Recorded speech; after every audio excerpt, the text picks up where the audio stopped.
Still in a rain delay as the Mariners and Tigers have yet to get underway in Game 3 of their American League Divisional Series. Tonight, the Blue Jays and Yankees will play in the Bronx, 8 o'clock Eastern Time. Jays up 2-0 in that series.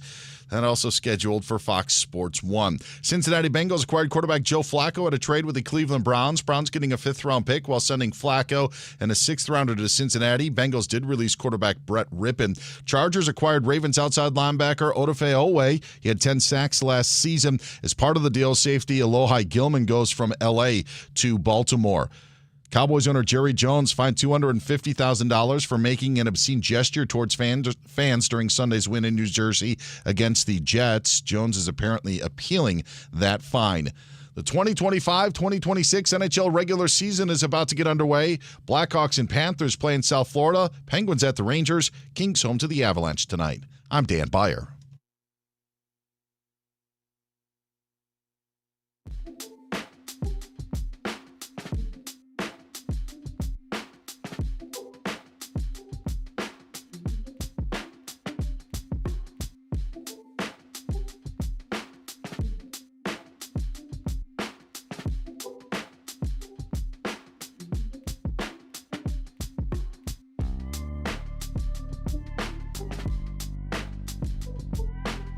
Oh, yeah! I wanted to leave a dramatic pause just to scare everybody. Are they there? Where are they? We're here. Oh, Danny G, sort of like in the pods on Love is Blind. Someone goes in there and like, hello? Hello? Yeah, how many people are going to get ghosted this season? Oh, my goodness. It is so stupidly good. When I'm done watching baseball playoffs and Trevor Lawrence falling 2 times and still getting in the end zone, I turned on Love is Blind last night, and I got so little sleep because I was up, no joke, till like 1:30 in the morning watching a stupid reality show that's so entertaining. All right. Well, hey, promise different you. strokes for different folks. Is that Peter Gammons or Philip Drummond? We be rocking out.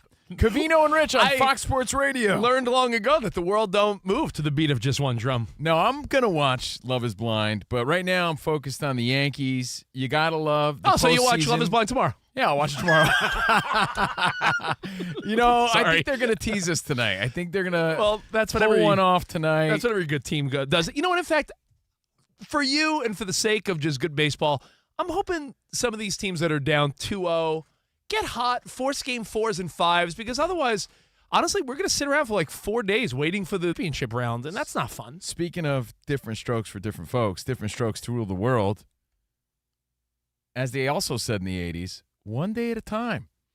One day at a time. Yankees win today. They win the next game. Push it to a game 5. It's anybody's series. Yeah. It's been done before, so let's go. And like Rich said, you can hate on the Yankees all you want. That's fine. Just for the fun of it. Don't you want good baseball? Exactly. Just for the fun of it. If they win, there's a brand new life around the bend. Oh, that's an old theory we have, guys. Iowa Sam, Danny G, Dan Byer, Spotty, you'll love this theory. It's an old Covino and Rich favorite. We'll take it back on a Tuesday real quick. The keys to life, the keys to happiness, all live in the soundtracks, in the opening themes to 80s sitcoms. It's true. A brand new life around the bend. There were times I lost a dream or two. Yeah. I mean, the world don't move to the beat of just one drum. Honestly, the words of wisdom lie right there in front of your eyes. As long as we got each other, we got the world spinning right in our hands. Rain or shine? All the time. I mean, come on. Yeah. So isn't there a Pocahontas just around the river bend? Well, isn't that like a lyric in one of their songs? Well, you can answers stick to life. Pocahontas. I'm sticking to TV themes there, I'm Pocahontas Disney, boy. Disney all movies. the answers to life are an 80s sitcom theme song. Can I guess something about Iowa Sam? So if you're feeling down, hold on. If you're feeling down about your team, just cue up some old Who's the Boss or Growing Pains or Mr. Belvedere. All the answers are there, guys, to cheer you up and get you right on track. Perfect Strangers. Throw that one in there, too. What did we learn from Three's Company? That's 70s. So that's like kind of, isn't it late 70s? Yeah. It's 80s theme song. I imagine we were watching the rerun. If you knock on someone's door, you'll be waiting for you. I swear to God, though, here's a little fun fact, too. If you look up the old Three's Company theme song, in the pilot episode, you know what the lyrics were? Oh, you guys have talked about this before. Doobie doobie doo doo. Doobie doobie doo wah. Doobie doobie doo wah. What years did that air anyway? Is that late 70s? Yeah, late 70s to early 80s. My All right. dad loved John Ritter. Like we Hell all yeah. did. Hell yeah. Come and knock on our door. Well, I'll tell you what. If the Yankees lose tonight, I'll meet you for a drink at the Regal Beagle, and we'll drink our sorrows away. So right now, we're Covino and Rich broadcasting live from the Fox Sports Radio studio. If you miss any of today's show, any show ever, you want to catch our podcast, search Covino and Rich, Covino, Covino and Rich, wherever you get your podcast. And after the show, the podcast post. So be sure to follow, rate, and review, and send it to a friend. And remember, you could also watch what you hear on our YouTube page, Covino and Rich FSR. Now, 7784 Three's Company, a classic. Now, if you want to win some prizes today on a Taco Tuesday, we're going to play Showtime Mahomes Trivia after a tough loss yesterday. Or was it a tough loss? Or did the Chiefs show some promise? We'll get to that. But we'll play some games. We'll talk about Flacco. We'll talk some UFC and more Flacco, here on the Covino and Rich Show. Flacco's been ultimately dissed, and we'll explain why in a little bit. We'll talk about last night's Monday Night Football game. But I do have an observation about Iowa Sam. He's in a pocket. He's in an age pocket. He's an old soul, I was saying. He is, but he's in an age pocket, much like my wife and your girlfriend's on the lower end of that age pocket, where their Disney movie references are the ones that we've never seen. There was the Disney Renaissance, as they call it, right? Like Lion King, Aladdin. 90s, yeah. Beauty and and the the Beast. Like Even Little Mermaid. Was Little Mermaid like 89? I yeah, think, like something that? but that was like But the big. Disney was dry with boring, weak-ass movies until the 90s. Then they exploded again. But then, before all the ones you know now, the Toy Stories and all the super elaborate Disney movies of today, there was a pocket of movies that my wife will reference. I've seen Covino's girlfriend reference it. Yeah. Same with you, Sam. Like Hercules and Hunchback of Notre Dame, and what's the one my wife Mulan? loves? My wife loves the "Let's get down to business." I'm like, what are you talking about? She's like, Mulan. I'm like, who's seen that? She's like, everyone. Yeah, my girlfriend will swear to you that Hercules is the best Disney movie. I'm like, to who? Interesting. Yeah. I've so actually the- never seen Hercules or Mulan or Pocahontas. I just happen to know that song. Oh, he's just a man of knowledge. But I love The Lion King. I love Beauty and the Beast, Little Mermaid, all those. Oh, Sam, a man Well, of wisdom. Danny G loves his Dodgers. Aladdin. And I hope you had a Dodgers-Jaguars sort of Monday night. Hope you enjoyed your Monday Night Football. We all partied here at Fox, but Dan Byer has something to say. What's up, Dan Byer? Yeah, you could also have a Brewer sort of night. I know that series doesn't matter to you. You see it. Like again, I did it twice. You know what? I'm Screw so it. sorry. Officially, I'm a Rich Davis guy. Oh, yes, no! as of October 7th, breaking news. Well, you know what? It's his 5:07 birthday. Eastern. Yeah. I'm a Rich Davis guy. Enough's enough. It's Rich's birthday, everybody. So there you go. This is your first present of the day. My first present. Dan Byer's a rich guy. Happy birthday, Rich. Yeah. Just say it's Rich's birthday. Well, it's his mom's birthday too, yeah. Woo! You say it's Rich's birthday. Man, team. Dan Byer is your present. I love Rich. You say it's Rich's birthday. Man, I'm so excited about this. Happy birthday to you. It is so funny, though. You were like, you left out one team. Well, there was a reason to that, and it wasn't to slight DB's Brewers. It was to bring up the fact that there's a lot of talk that the Dodgers should have lost last night. That was really the reason why I only mentioned the Dodgers. You know when you knew the Brewers were going to win that game? I'll be honest. In the first inning, when the Cubbies went up 3-0 in the top of the inning, 3-run bomb, and they just responded in the bottom of the first. And I remember thinking to myself, there's this Brewers team may be like a team of destiny. We've downplayed them because they're not New York or L.A. or Chicago or Philadelphia. This Brewers team's got fight. They got gusto. They got balls. This team is fantastic. And Mizorowski last night, where you wondered on how he would be able to transition because he hadn't been good at the end of the regular season, was lights out and brought enormous energy. Dude, when he took the ball on the comebacker, told the first baseman, I got it, ran through first, and did like a Hulkamania flex, like, I was, in that moment, I'm like, this guy's awesome. I got me as a fan last night, and it's wild that the guy throws. Now, I just think people lose perspective because you're shocked so much with the athleticism and feats we see in sports these days. Oh, speaking of, have you seen LeBron's? His feet. Man, those are brutal. No, I was waiting for his huge announcement today. Dan Byer, when this guy's throwing 103 and 104 on every pitch like it's no trouble whatsoever, we are so spoiled that we don't realize how special and crazy that is. When we were growing up, a guy that threw 93, 94, if you have a young prospect that throws in the 90s, that's insane. Even Wild Thing Rick Vaughn was just hitting high 90s, right? It's Yeah. bananas to think that this kid is throwing 104 miles an hour on the regular. You were disappointed when you only saw 100. Like, I felt like when it flashed up, you're like, ooh. Dude, He's losing his stuff. Yeah, and exactly. And for Is perspective, that a slider? as a Mets fan, Edwin Diaz, arguably one of the best closers in the game, who will have an opt-out of his contract. Maybe he'll end up on your team if the Mets don't keep him. Edwin Diaz, who's considered lights out, when he hits 100, everyone's like, oh, not 99, that was 100. This guy is unbelievable. And as they said last night on the broadcast, even your coach said, your manager, he hasn't even learned how to pitch yet. Right. When they figure out and they have the right coaching and guide this kid, it's something special. It's such a unique team because the city and the state have fallen in love with really a bunch of no-name guys outside of Christian Yelich.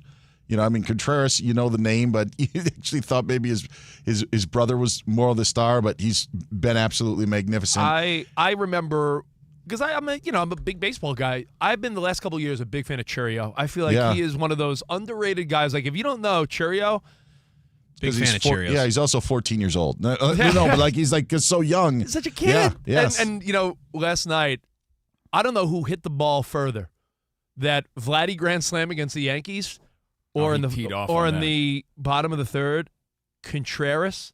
Did he get all that pitch? What was the exit velo? Because I believe Vladdy's was 111 miles per hour. But that bomb by Contreras, Dan Byer, you must that was your moment. Like, okay, all right. Yeah, Vaughn's was such a question mark. You're like, oh, did he just fly out to end the inning and then it went over? Yeah, not the case with Contreras. So there you go. You know what we should all root for? A Yankees-Brewers World Series, so that Covino every day would have to give your Brewers props. By the way, I have nothing at all against the Brewers, for the record, and I do think it's a great story that I think the rest of the world is catching up to right now, because they're like, who are these guys? And you're not that far off, like DB said. And a guy I don't think nobody, it's not that we knew and you didn't. No one expected them to be this good. They're just a great cast of characters and a great team all around. And again, they won 7-3 last night over the Cubs. They're up 2-0. You know when you do a deep dive on a team sometimes? It could be football, NBA, when you're like, yeah, let me learn this team more. I actually did that with your Brewers maybe a month or so ago. And another guy that I feel like he's always showed up when he plays my team, and I feel like Terang is another guy that goes under the radar. Second baseman has 81 RBI this year, 18 homers, 288 in today's game. It might as well be batting 330. Yeah, and he ended the season just absolutely on fire. I can't remember if it was August or September, but he was, he was white hot instead of red hot. No, So they've got, a bunch of guys. You could talk about Ohtani, Mookie, and Freddie and Teoscar, or Judge and Stanton, or Vladdy and, Kirk. That Brewers team is so under the radar. Well, let me rephrase then, okay? You big babies, big sports babies. I hope you had a Brewers, Dodgers, and Jaguars sort of night, okay? But the reason I focused on the Dodgers, Rich, and we're going to get to the Chiefs, the Brewers, we already said it. Their chemistry is undeniably good. They're just a great team with all the elements of young energy, mixed with some veteran players, but you really don't know them except for, like he said, Yelich. Last night, there was some criticism. We were here partying, celebrating Rob Parker, so a lot of us were here back at the studio. Rob Parker had a catered celebration last night here at Fox Sports Radio, celebrating his press booth at SCSU. Yeah, his press box his naming. Press box named after him at his alma mater, so we had a good time watching. But there was a lot of speculation, not only on the Chiefs, like, what's the deal with the Chiefs? We're going to get to that. But the Dodgers, because a lot of people were saying last night, Danny G, that your Dodgers and Dave Roberts especially deserve to lose that game. In fact, I'll just play a clip, Rich, for you to listen to. NBC Sports Philly, former pitcher for the Phillies, Ricky Bottalico, was saying that Dave Roberts almost blew it. Let's face it, Dave Roberts gave them a gift, putting in Blake Trinan. Blake Trinan has been awful all season long. Phillies had a golden opportunity there in the ninth. They couldn't come up big. absolutely question what if I was think about being a Dodger fan. You would have been your mind would have been blowing up. It was perfect for the Phillies. He basically on a silver platter said, "Hey, I'm going to throw this guy out there because I don't think you guys are going to do anything." Trinan, then Vesia, and then finally Vesia, he goes to Sasaki. Yeah, I mean, we're kind of sitting here surmising maybe something's wrong with Sasaki, and then he gets up in the bullpen. Yeah.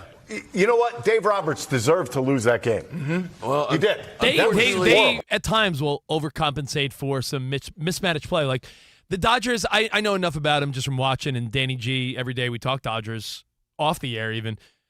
Those two guys, Trinan and Vesia, are liabilities at times. Yeah, why the hesitation, though, Danny G, for Sasaki there? Well, Dave Roberts, and they were debating this at the end of the broadcast as well, saying that Roberts had said before the game that if he had a chance to maybe give Trinan some confidence going into the rest of the postseason, he would do it. And there we go again. We talked about this just a few weeks back. Remember how I lost it when Roberts blew a couple of those no-hitters, remember? And I said, dude, you're not a therapist. You're not there to give guys confidence. And is a close game, too, the time to play games like that? Postseason. Exactly. Now's the time to try things out. Look, without being a hyper fan, you could argue that he was trying to give Sasaki some time to rest. He's coming off of surgery from last year, but he had a day off. He hasn't thrown a lot of pitches, and he's turning into their ace closer. So, and then there'll be a day off tomorrow. So he was sitting in a perfect pocket to bring him in, but you saw what happened right away. It was a 4-3 game in the bottom of the ninth, and then he had to go to Sasaki, and it turned out great with that. Of course, you saw the wheel play, and then you saw Freeman save the game by stretching out. Tommy Edman, he had to, when something like that happens, when Edman, ground ball, weird, not like a tough play for Freeman to scoop like that at first, and he did it. So, of course, Freddie continues to just be a star. Because it looked like a routine throw to first base. Maybe overthought it. And on the telecast, he's like, he threw a lawn dart, and that's what it was. But you got to ask yourself, after that game, Tommy's got to go up to Freddie and be like, yeah, man, honestly, dinner, drinks, whatever, on me. I mean, he saved Edman from being a guy goat. to catch it. No, I get it. It was a close game, so they got away with one yesterday. And you brought up that wheel play, and there's some controversy there, too. I don't know how you want to spin it or look at it, but when they got together at the mound, the story was Mookie Betts called the play. Right. But Dave Roberts took credit for the play. After the game, yeah. Is that how just life works? It doesn't matter who comes up with the idea. Whoever's in charge takes credit for it. If you're at a meeting and you come up with an idea, then your boss is like, I got this great idea. That's life. That's just how Dave life Roberts works. Dave Roberts is the boss. So I think we all saw Mookie Betts make that call, or at least bring it up. Yeah, and it does take Betts, a Dave Roberts to say, yeah, do it. Yeah, he had to agree to but it. You know what that is? It's a classic case of you come up with the great idea and someone else takes credit for it. Yeah, and that's just how it is. One thing I liked about Betts is he gave credit to Rojas. He said, playing with a great infielder like him, he's taught me when to call plays like that. And he said, Rojas taught me in a must-win situation, we should always go with the wheel play. Got so many examples of that just from real life. Yeah. Bosses taking credit for your ideas. I'm sure it's happened to you in your radio career, Danny G. Anyone's career. Anyone's career, and we saw that last night. And in every movie. Isn't that like the plot line to every movie? Like someone's boss takes the credit for their cool idea? I used to see my boss get plaques dedicated to him based on some of my ideas. Some of your songs where you're like, you got to play the song, and then it becomes a platinum record. Exactly. A friend of mine at Power 106, he watched Big Boy get a Rolex watch from Dr. Dre, and he was the one who put the record into rotation. Right. And he just had to live with it. He's like, oh, man, I don't get a Rolex. A good manager listens to his team, his players, his employees, whatever the case may be. When he feels it's right. But why won't Dave Roberts sometimes just do the easy move and close out a game? I hate to say the dirty word, but it all goes back to analytics. And then, as you said, confidence building. But I think that was poor timing there. I think a lot of those questionable moves come back to that. Well, I think that Dave Roberts is well respected, in my eyes at least, among the team. And the fans may get on him, but if your boss treats you well, like for instance, not to kiss ass around here, but our bosses treat us really well here. So if they steal an idea of mine, I don't care because they treat us well. You hoping for a birthday gift from him? That's what I'm saying. By the way, speaking of birthdays, shout out to another birthday boy today. Speaking of which, Mookie Betts turns 33 today. Yeah. And as I mentioned before, it's Rich's mom's birthday, and she tunes in too. Rich is born on the same day as his mom. It's Tony Braxton's birthday today, too. Ooh. And Simon Cowell. But yeah, no, Mookie, 33 years old, in the prime of his career, trying to win another World Series. Mookie Betts just a winner. Showing leadership, doing his thing, and the Dodgers looking solid. As you always love to point out, just an all-around great athlete and guy, Mookie Betts. Like, Covino's impressed with his bowling. The dude could bowl. Like, he's legit. No, and maybe we should explain the wheel play really quick because we don't see that It was a very weird often strike. in baseball. Yeah. So the third baseman rushes in towards home plate because you're expecting a bunt there. The shortstop covers third. Exactly. So it was a 5-6, and that's the first time the Dodgers have had that combination during the season. But that's what makes it a really good play. The shortstop has to cover. Really good one. Right. Well, Cover Betts third, has third to be has to throw to fast enough first. and have the athleticism Exactly. to get to third base, and you saw him leap and make the out there. It was pretty Well, you know what though, Danny G, because I was with Danny G last night. Oh, really? Why don't you tell us all about it?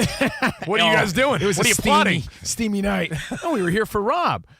I don't know if this was like the general consensus of everybody, but Danny G, your first impression was that Mookie Betts was saying that we got to get Sasaki in. Was that the rumor? Yeah, because online I kept hearing, Betts made that call, but people weren't saying what call. Right. And then later in the night, it was like, okay, he made the wheel call. Are you following? Like, Yeah. at first, everyone was like, yo, Mookie Betts was the one that said Sasaki needs to come He's in. telling Dave Roberts He's what telling. to do. So that was the buzz at first, Well- but then it turns out he called that wheel play, and it was solid. Really quick, Rich, our listener tweeted last night, Dave Roberts owes Roki Sasaki a sushi dinner.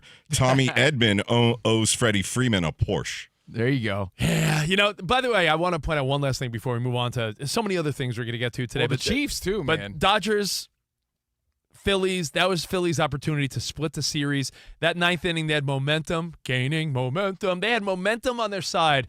And I'm telling you that just seeing the next play when Harrison Bader rips a nice line drive, you're like, that wheel play turned out to be so important. Otherwise, it's a tie game. But fans of other teams will tell you, the execution by Max Muncy and Mookie Betts was perfect. The likelihood of that play not working out is perfect. Like, Muncy charged, fielded it cleanly, didn't hesitate, turned around, immediately fired that a was awesome. strike, while Mookie's athleticism, quickly straddled the bag. Everything about that play was textbook. If you were given a baseball seminar, if you were coach ball game, you'd be That was a you'd be saying, masterclass in the wheel play. it really was a masterclass, and that's how you apply the tag. That's how you don't block the base, but you straddle it. Everything about that. You're right. That throw, that easily 9 out of 10 times could just go Dude, past the my Met fan friends, short, all my covering Met fan third, friends and go said down that, the third baseline. Every Met fan friend I had said, you know who throws that ball into left field? Mark Vientos, Brett Beatty, or anyone the Mets would have had playing third base. So congrats to, again, everyone contributing, Max Muncy. Now, do you guys, when I say you guys, hey, you guys! The collective you guys from and Chunk. gals, because every not Chunk. That's every Sloth. night is ladies' night here on Fox Sports Radio. Everybody listening, do you guys believe in a good loss? You guys, the collective. You have to believe in that, right? But do you believe that the Chiefs had a good loss yesterday? Because that's the speculation here. Even Colin Cowherd was saying that this morning. When you really look at what the mistakes were and what they could improve on. Or do you look at it as this is the decline of the Chiefs and the incline? This is the start of something big for the Jaguars. How do you look at last night? We'll talk about that too. And, of course, we're giving away prizes. Showtime Mahomes trivia after a tough loss yesterday. So, all NFL, rest of the hour. Buckle up. Let's go. Covino and Rich right here on Fox Sports Radio. If you're looking for a new way to hire and manage your workforce, Express Employment Pros makes it easy. Forget about posting jobs, sifting through resumes, being ghosted, and interviews with unqualified applicants. Move up to the pros with ExpressPros.com. Express is your full-service workforce solution, connecting you with top talent fast. Every day, Express recruits and screens a variety of workers in your area. So when it's time to hire, they got all the talent you need ready to go to work. A contract workforce through Express could help you manage contingent labor costs, provide the people you need to meet with current demands. And if you need full-time employees, Express can recruit for you. Express Employment Pros helps tens of thousands of companies find workers, save business time, and increasing flexibility. Find the nearest location at expresspros.com, and each of the 870 locations locally owned and operated, just backed by the support of an international headquarters. Listen, you know hiring stressful. Stop the hassle and partner with Express. Go to expresspros.com, find a location near you.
Studies show our grandparents have the most influence on us.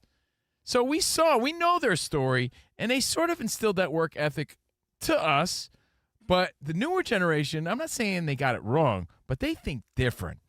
And we're seeing it in two related stories, and both of those stories are from superstar athletes, Luka and Puka. Luka and Puka. Lakers' Luka Doncic is not eyeing a LeBron-length career.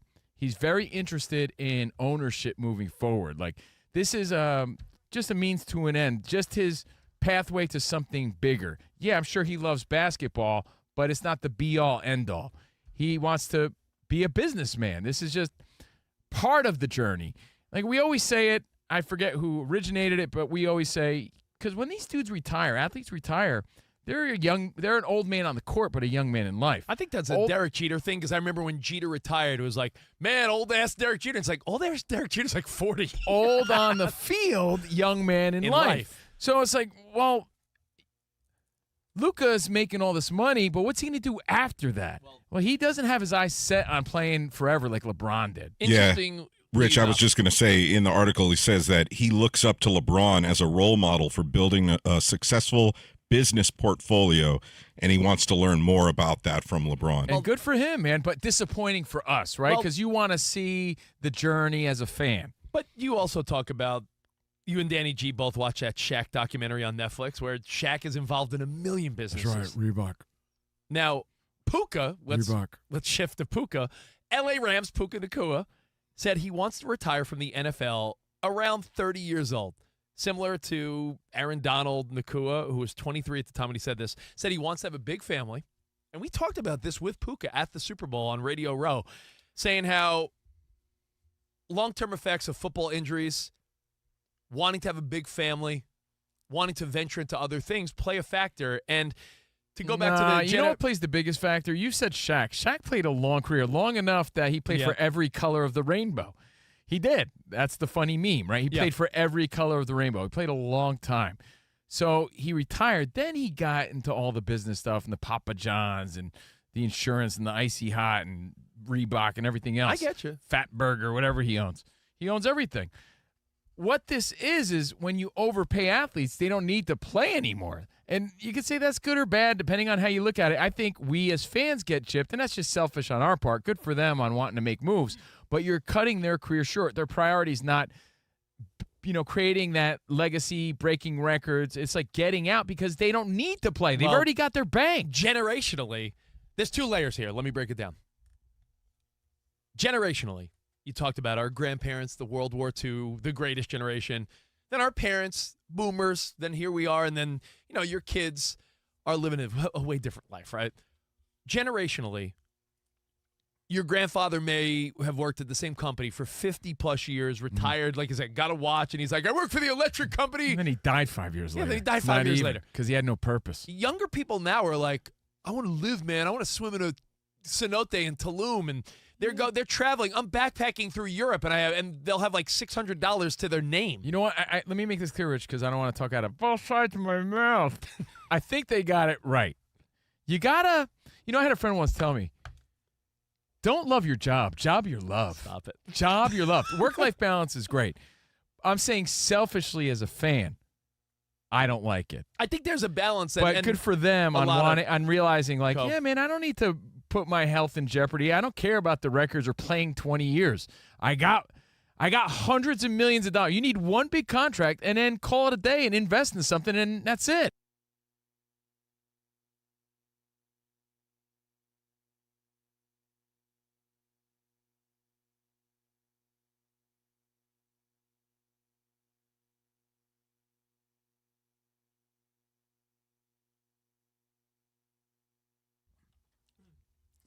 Iowa Sam, is this the Doobie Brothers? Well, yes, it is, Covino. I remember one time Rerun got caught recording the Doobie Brothers. That's where I learned the lesson, to never bootleg anything. I'm Thank not you, sure. Rerun. Is this an original track or a bootleg from Iowa Sam? You'll never know. That's Sam on the ones and twos. We got Danny G on the phone, super producing at 877-99 on Fox. He'll take your phone calls because we're the most interactive, most inclusive show on radio. We love to chop it up with you guys. Dan Byers got your update in about 8 minutes. We're Covino and Rich on Fox Sports Radio. Spotty Boy, what was that? What's that new AI technology you and Covino keep showing me? Sora by OpenAI. When I tell you, the AI you're seeing now is ridiculous. My mother, I don't think she's getting fooled. I think she's a little keen to it now, but she's like, did you see Mahomes after the game? And you're seeing really crazy AI where it's like, it looks like Mahomes on the field, crying and punching someone. Yeah, it's, and I'm like, Oh, that wasn't real? insane. Great for society. Have you seen Michael Jackson's stand-up comedy? Oh, it's great. How about Martin Luther King? That guy was Oh, you see him DJ? He was a great. holler. It's a great DJ. Jeez. Yeah, it's out of Did control. you see Honestly, the one? I don't like it. Did you see the one where it's Martin Luther King and he's like, I didn't have a dream. And he's like, 6'7". Did you see that stupid one? So dumb. It's so 6'7". dumb. But it's also Can't do that to an icon of our I country. know. It's Yeah, ridiculous, It's but- disrespectful. It's dangerous because we already live in a world where we don't know what's real and what's Do it to what's Covino and fake. Rich. Don't do Even it to more so Martin. now. Exactly. I don't like all the AI stuff we're Thank you, seeing. Covino. And if you're off the radar on it, let's just say it's next level overnight because of what's called Sora. Sora, yeah. Sora. So again, Covino and Rich on Fox Sports Radio. Speaking of which, Robin Williams, the late great Robin Williams, his daughter said, my dad wouldn't want you doing these things to his likeness and everything. So She says- please yeah. stop sending me, because people are sending, I guess, called it gross. Robin Williams' family. They're like, oh, look what we did with your dad's likeness. And it's like, no, we don't. And it's permeating sports. I mean, it's relevant because you always see the post-game press conferences where they make them say random weird things. And as the AI gets better, you're going to believe it more and more. It's great. And they circulate so fast. So fast. So fast. Because immediately after the game, if the Yankees lose tonight, you're going to see Aaron Boone saying some weird stuff. Yeah. That's not real. Guaranteed in a matter of minutes. So who's ever doing this, I guess, congrats. You're quick and you're good at it, but I love some of the dopes in the comments. Can't believe he said that. Maybe Boy, they're trolling. read, They're trolling read the now. room. They got to be trolling. I didn't know. Some of the people in there seem fooled. I mean, dude, you never know. Danny's right. I think some people believe it. Can I say one thing? After those awful floods in Texas, they had these fake pictures like Blake Shelton and Patrick Mahomes down there helping, and there was 200,000 loves and likes on Facebook, and people were thinking that was real. I'm like, did not look real, but people just get fooled. Yeah, because Cove, there's some that are extreme, and even the biggest dummy would know, okay, that's fake. And then there's some where they just tweak it, and it's more subtle. You don't know right away that it's fake. Spot showed me one. Not to sound sacrilegious. Spot showed me one it was Jesus doing a selfie at the Last Supper. And he's got all the apostles It is behind him. so wild, And I saw one too. It's easy too because they were all on the same side of the table. Yeah, it was good. And I saw another one, and it was the commentator Jim Ross from WWE fame. Remember the legendary? Oh my God, Jim Ross! He's calling a wrestling match where Jesus beats Satan. It's like these things, and dude, it's insane. I saw the one of Mr. Rogers and Bob Ross on top of the ladder. Oh yeah, Yeah, you saw that one too? Yes. it's all over it. Yeah, they get around quick. I man. just wonder. I said to Spot this morning. I said maybe it's a fad and it goes away. I hope that's the case because I hope the future isn't all like, is that real or not? And using people's likeness when they're dead. It's weird. It's just weird stuff. But now, speaking of weird, before we get to DB, just your quick thoughts on the Chiefs Jaguars because that was also exhilarating last night, and it's always fun when you're with a bunch of people. And like I said, we just so happened to be celebrating Rob Parker yesterday, and when you saw Trevor Lawrence run that in, the place exploded. No, because that was wild, dude. Gets tripped up, falls down again, and still runs it in. And the Jaguars beat the Chiefs on what planet? This one last night. on a planet where Chris Jones looked like he was standing around picking his ass, And he was was. just standing there like. I think he was doing the pinch and roll, Yeah, Rich. just I get it. Listen, sometimes He a had a play, sometimes a Or an play itch. does seem far enough away from you, and there is a sense of like, do I fake it? Because listen, if there's a roll left. No, there was a pinch and, and- roll. There was a pinch and roll going on. I get where sometimes a guy, Danny G, looks like, well, he's so far away from the play. Yeah, and when a quarterback's down on the ground, usually they stay there and protect the football. Yeah, but Chris Jones got caught off guard because of Trevor Lawrence's wherewithal to, I wasn't touched. I'm going to get up.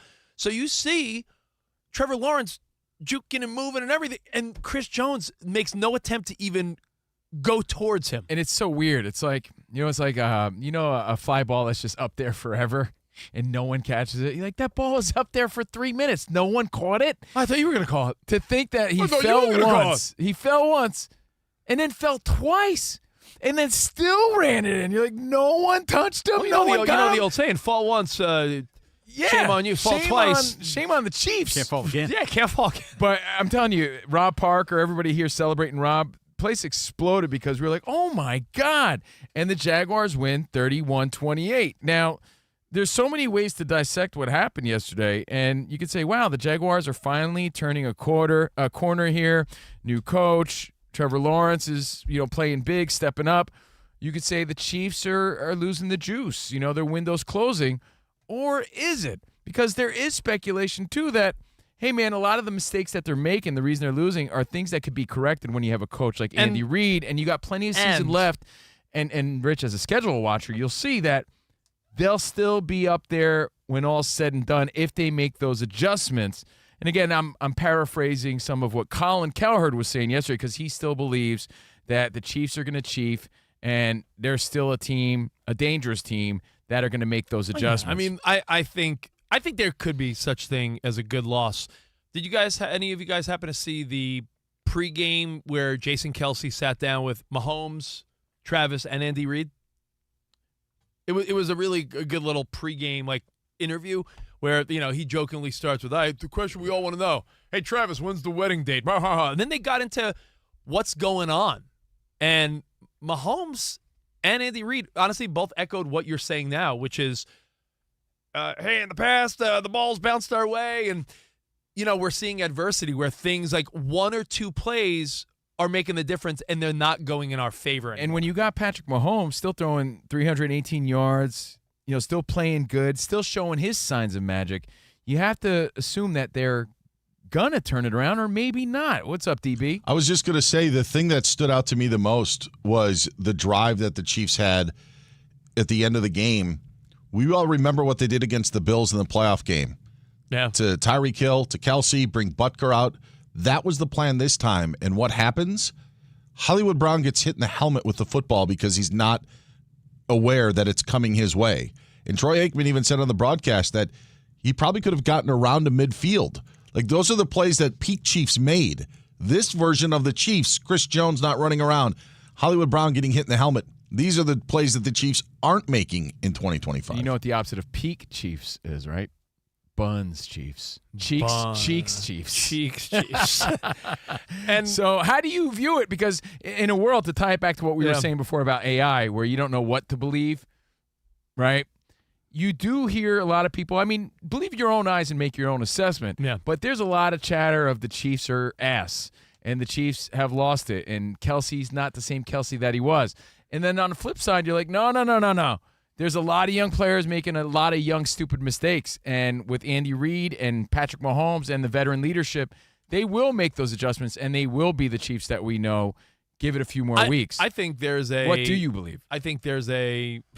You know, when the Packers acquired Micah Parsons, or as Jerry Jones would say, Michael Parsons, the Vegas odds gave them another game or so. Mm-hmm. I think the difference between a Chiefs team that goes 15-2 or 14-3 or 13-4 versus a team that goes maybe 10-7, 11-6, tries to sneak in at 10-7, that's the difference between these close games going one way or the other. We spent years and years watching the Chiefs win every one of those close games, and now those close games are bouncing the other way, which doesn't mean they're bad. It just means they're not getting it anymore. And it did take an incredible play from Trevor Lawrence to win that game, 31-28. So both could be true.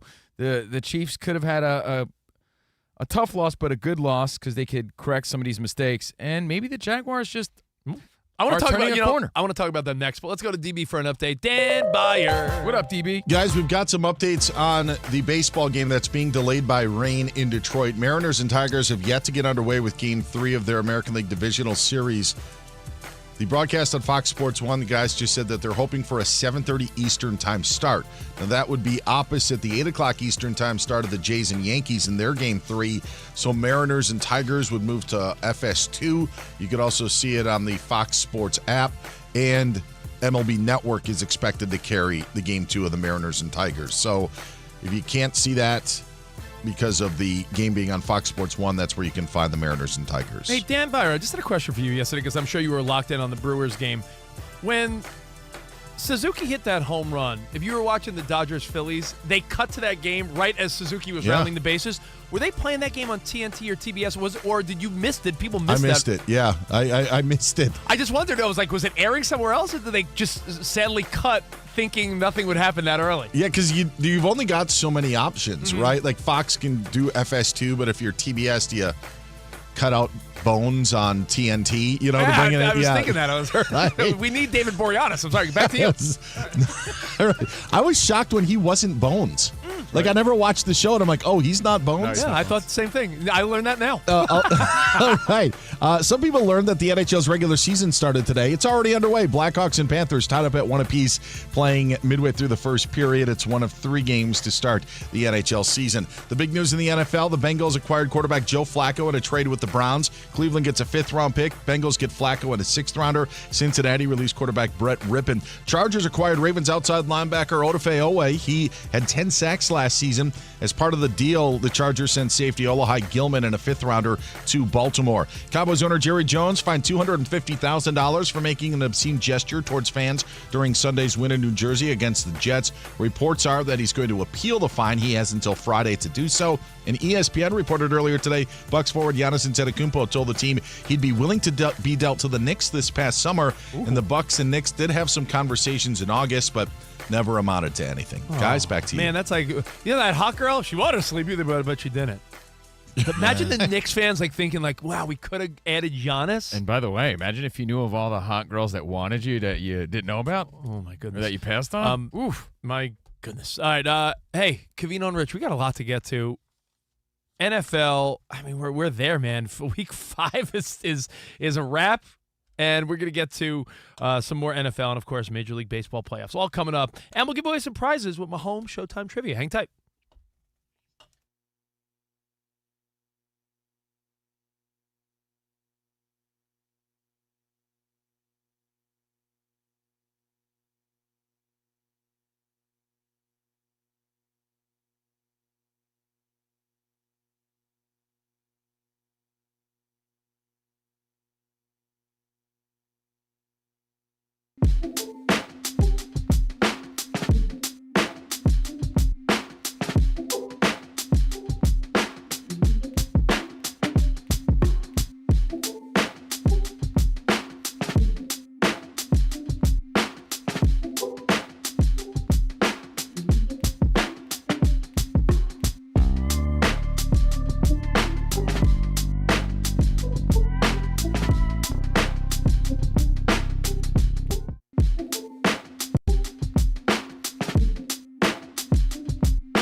promise. Covino and Rich. Do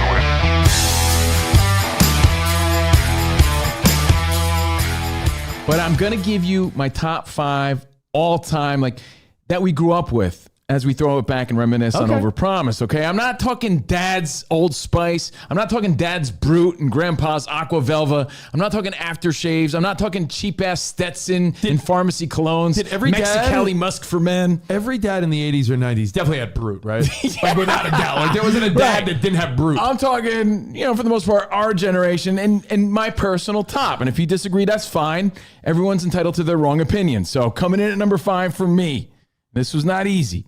Because I was like, do I go Fahrenheit? No, I'm going Jupe. Because everybody talked about Jupe in the 90s. Jupe is number 5. I had a buddy, Jeff, and I still do. Hey, Jeff. Hi, Jeff. I doubt he's watching because, as you always say, no one that you really care about support you. Right. My buddy, Jeff, was convinced in the late 90s, like, I have this secret recipe of how I'm going to get all the girls. I'm like, what, Jeff? He's like, Jupe. And I remember us all being like, yeah, Jeff and his Jupe. Like, he was so... Well, you know what? It's not really... Like, I was more of a Fahrenheit guy. I put them in the same category, maybe because they were both purplish. But it was so popular, I had to put it as a number 5. Okay. Like, people loved to talk about it, and it stood out. Number 4 for me, Cool Water. Everybody had a Cool Water phase. It was different. It was good. Oh, it got so much ass. Cool Water at number 4. And just to make it snappy, Rich... One of my all-time favorites at number 3, Aqua di Gio, is still good. It still hits. That's a number 3 for me. My theory is if you go with the wifey or girlfriend to an Ulta or a Sephora at the mall with your kid or wife, if it's still displayed prominently, then it's not out of style, right? I mean, if Aqua di Gio is still there in like the front showcase. I'm not saying that you should rock all of these now. I'm saying all time. Some still hit. But it also dates you. I'm letting that be known. I'm not saying that they don't, because they do. I think it's a fair statement to say if you are a grown man, 40-ish or so, you have at one point in your life rocked Aqua di Gio. Yeah, without it's still a doubt. good. Yeah. Coming in at number 2, and sometimes a good number 2 is better than a number 1, is Jean-Paul Gaultier. Except I don't think mine has a bulge like that. I think mine has boobs, Spot. Yeah, I don't know. No, I think you were in the... Am I weird? Wait, does it have a bulge? That's a bulge. Oh, well, guess what? Wait, is that how you dispense the cologne? You rub the bulge? Can I tell you something? I still... Is that what you do? I still rock this after a shower because it has that fresh, powdery scent. Imagine I if still love it. Imagine if they personalized the bottles and your Jean-Paul Gaultier came in a bottle shaped like your body. Oh, man. And it wasn't like a ripped dude with a bulge. It was like, my bottle has a bit of a dad bod. And the all-time classic number 1, king of them all, I think it was the one that started it off for everybody when you became a man. Absolutely. I know what you're saying because I even had an air freshener with this scent in my first car. The king of them all. In fact... It should have a crown on it because it's the king of all the clones we grew up with. Is Drakkar Noir. Ba-bam. That will take you back. Intense. To the early 90s. Powerful. Immediately. It'll take you back to your Cavaricci days. The second you smell it. Who's Guy LaRoche? I don't know, but I think that's the number 1. That's my guy. That's who it is. Adam LaRoche's cousin. Drakkar Noir was so popular back in the 90s for people around our age. You remember, I got my first used car, saved up my money. Grandma and Grandpa helped me. First thing I did after I washed that car, went to the gas station and I bought a Drakkar air freshener. They had this little sacks, remember like the sacks and they had air fresheners. That's how popular Drakkar was. Such a great scent that went with the times, especially as a Guido kid from New Jersey. And Spot, do you have that meme that pretty much shows all of them? Because I know you're thinking we left some out. Couldn't fit them all in. They were all great. But that doesn't mean you should live in that era. Buy some new ones. I use one called Clean right now, and I really am a fan of. Is this a picture of your bathroom? Is that every cologne you have in your bathroom Those right are now? the classics from the 90s right there. You see the polo. Happy birthday to Rich Davis. It's the Rich Davis celebration Taco Tuesday Fiesta. Yeah. Happy birthday to your mom, Rich, Marianne, and Tony Braxton, apparently.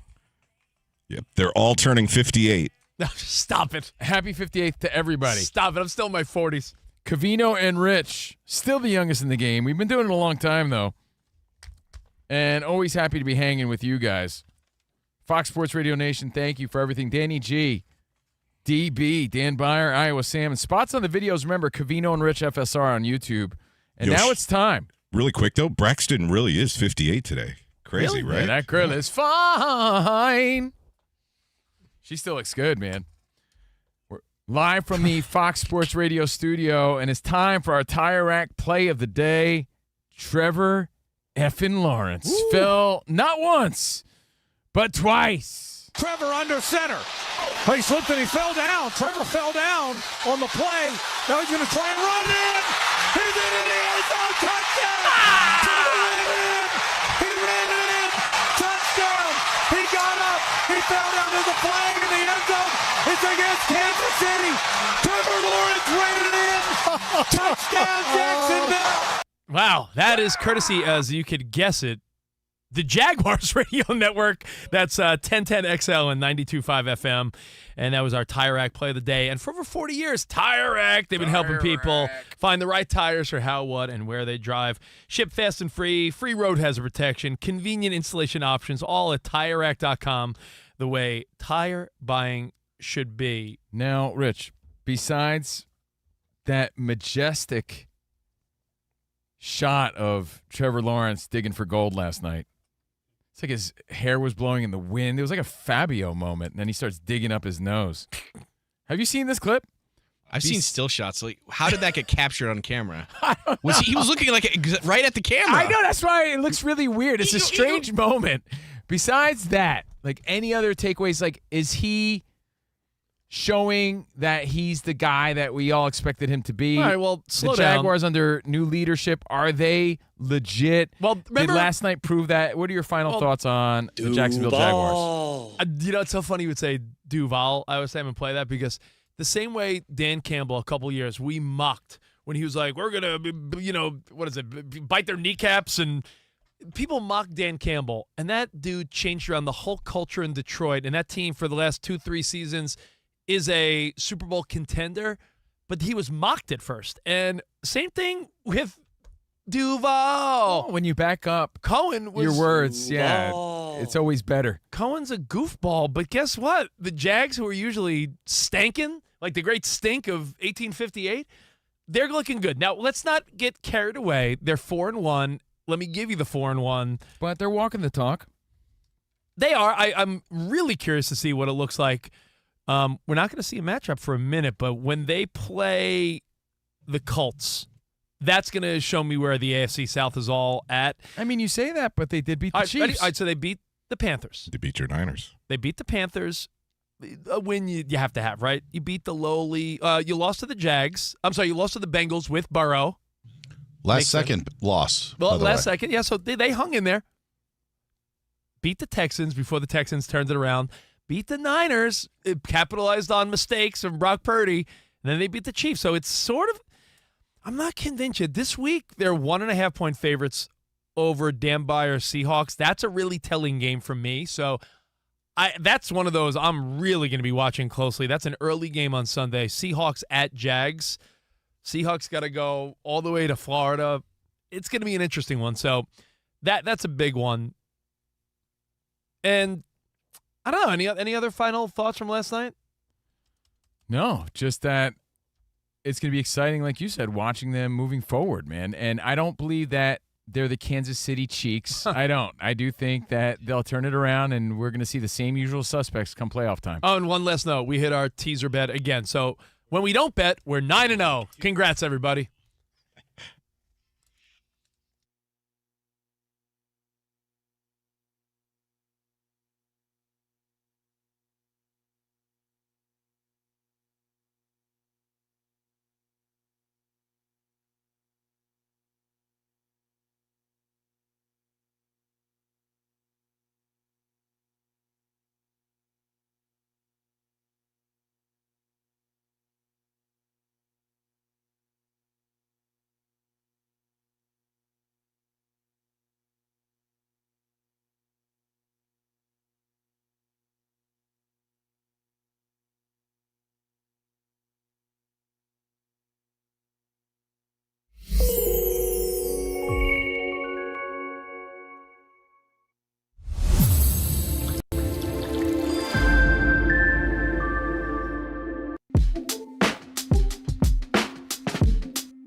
All right, so the Ravens, they're not quite there yet. But you know who might be ass? Rob Lowe. Now, I got to say, I've loved Rob Lowe for a long time, since the Outsider days. I still love Rob Lowe. But he's getting a lot of heat this week. Remember his NFL picture where he's wearing that NFL hat? And everyone's like, where's the alliance? You have a fan of Roger Goodell? He had the NFL hat, and people gave him so much shit for that. I feel like he has a problem with alliance. I really do. I feel like he's a torn guy. And he's like, I don't know who I should represent. So I guess I'll just represent the NFL. Well, I guess he should also just represent the MLB. Because he's an Ohio kid, and people are giving him a lot of heat for not representing because he was wearing Dodgers gear. Then again, by the way, who'd they focus on more this series so far, him or Jason Bateman? Oh, I know, right? It's like, geez, we get it. Jason Bateman's there and Rob Lowe's there. Any other handsome middle-aged guys? But to be fair, is there anyone more LA and Hollywood than Rob Lowe? You mean Dodger fan Rob Lowe? Yeah, but it's been known that he's a Cincinnati Red sort of guy. But you live in a city long enough, I wonder if there is a time where it's like, I'm not saying change your alliance, but I'm coming to grips with the fact that my kids might like the Dodgers. I'm a big Mets fan, as you know, but my kids are like, Dad, Mookie and Freddie and Ohtani. I'm like, they go to school in LA. All their friends are Dodgers fans. So I don't know, maybe Rob Lowe, he's out here long enough. His kids. But here's the thing. Don't be wishy-washy. Make a choice. Are you an Ohio kid who likes the Reds, grow up with the Reds, or are you a Dodgers guy? Right? Because otherwise, you just might be ass. Because he's getting a lot of criticism, and it hurts my heart as a Rob Lowe fan. I love Rob Lowe, but guess what? He's a treasure. Might be ass. Might be ass. Sorry, are you a Reds fan or a Dodgers fan? Because the world's confused. Maybe you're just a baseball fan. Sorry, Rob Lowe. You might be ass this week. You might be ass this week. It's a huge honor. Every week, someone has this honor. Rob Lowe, congrats. Congratulations.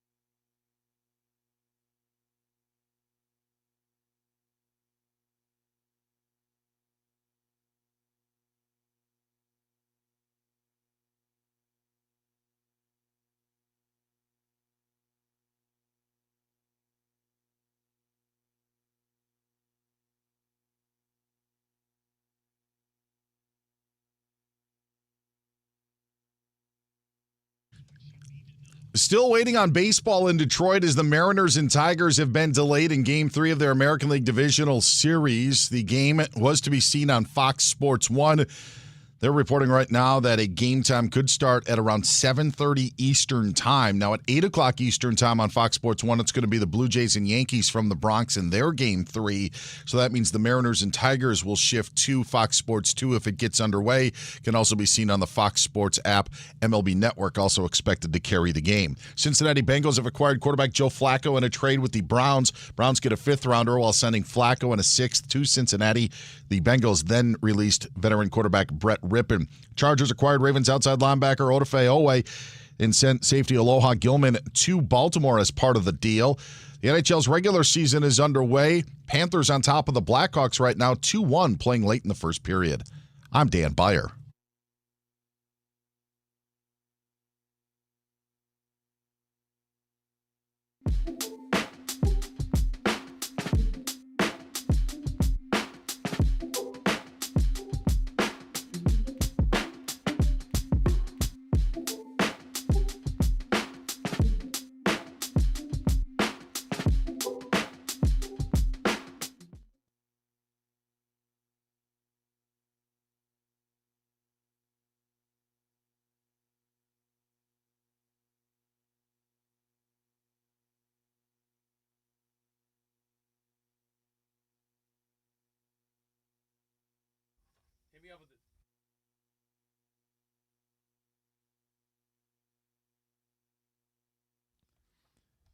Broadcasting live from the Fox Sports Radio studio. You heard the man. It's CNR on FSR. Yeah, buddy. And with the iHeartRadio app, you can stream us wherever, whenever, wherever you happen to be. Catch us and all the Fox Sports Radio shows live 24/7 on the new and improved iHeartRadio app. Just search Fox Sports Radio in the app. Stream us live all day, every day. And select Fox Sports Radio as your number one preset on the iHeartRadio app. So we're top on your screen, Covino and Rich. Don't tell me what to do. By the way, shout-outs to my dude Liam Cohen today. Duval. Not that he's my dude. I just think it's funny how your reputation could go from people rolling their eyes and mocking you to, oh, they got something going on there. When you win, it happened with Dan Campbell in Detroit when everyone's like, oh, biting kneecaps, and they mocked him. I mean, when I worked at Bennigan's, people mocked me too. I was serving samplers and turkey O'Toole's. You know what I used to say to everybody? One day I'm going to be a radio star, you'll see. They're like, yeah, whatever. Yeah, you're the turkey O'Toole. We need cheese sticks on table 8. You're the turkey O'Toole, yeah. Yeah, whatever, bartender. We need a Monte Cristo at table 12. Ooh, I'm like, you know what? One day I'm going to be... You're full of hot air until you prove everybody wrong. You got to walk the talk. And that's why LeBron James, who maybe we'll touch on today because he had a weak-ass announcement. I don't think he deserves it. Well, I'm saying that's one of the reasons he gets so much flack. It never went away. Not 5, not 6. You got to back it up. You got to back it up. 3, not 4. That company better pay you multi-millions into your checking account immediately if you piss off millions of people. Yeah. Weak is right. But, your ADD, my ADD went blazing when you said Bennigan's.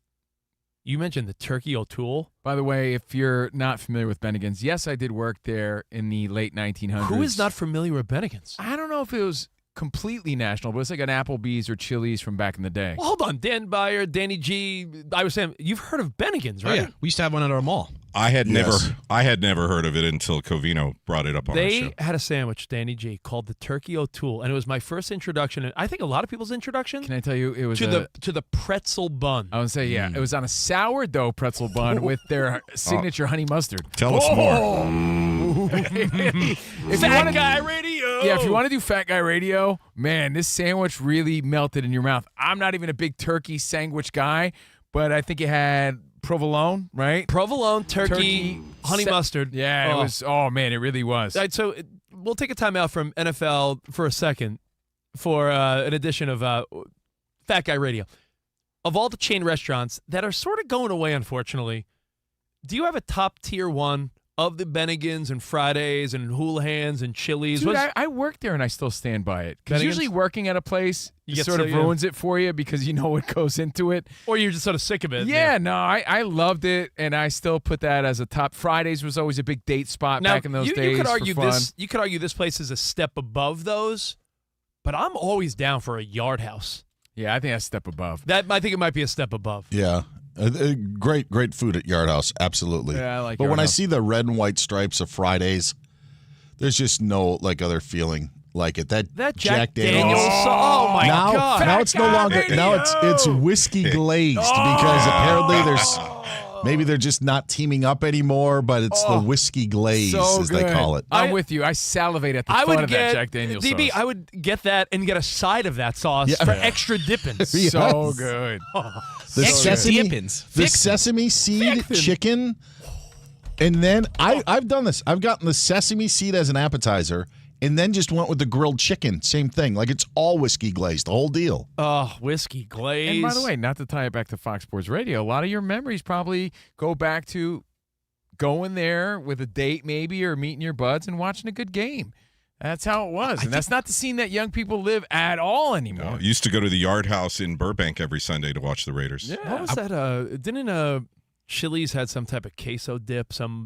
I think Chili's is actually having a bit of a comeback. Skillet. What's that skillet? No, what was they that skillet absolutely dip? What was that? A queso skillet? It was a queso skillet that it came in. And I'm not even joking you. I clear as day, Rich, not only remember going to these places to watch big games, I remember waiting tables during the World Series in like 98, 96. I remember, making runs, watching the game.